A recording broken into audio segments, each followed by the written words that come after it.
L'argent est un moyen de puissance, aussi une raison pour en acquérir plus. La richesse est aussi, quoi que l'on dise, un étalon de mesure de la réussite. Je suis persuadé que certaines personnes qui font un usage très altruiste et généreux de leurs possibilités financières sont heureuses d'avoir atteint un niveau de rémunération élevé. C'est une espèce de consécration de leurs compétences.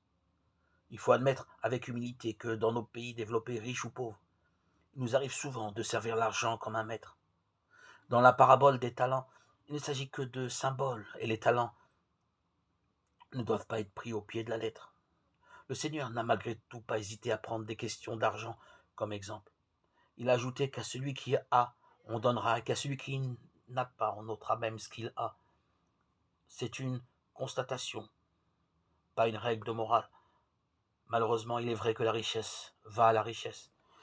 Il est plus facile de gagner de l'argent ou d'en économiser quand on en a déjà. Là aussi, ce ne doit être qu'un exemple. Ceux qui utilisent leurs qualités ont d'autant plus de facilité pour les augmenter. Quand on a naturellement de la mémoire, si on la fait travailler, on acquiert de plus en plus de possibilités de mémoire. Quelqu'un d'habile de ses mains risque de voir cette habileté décroître s'il ne s'entraîne pas.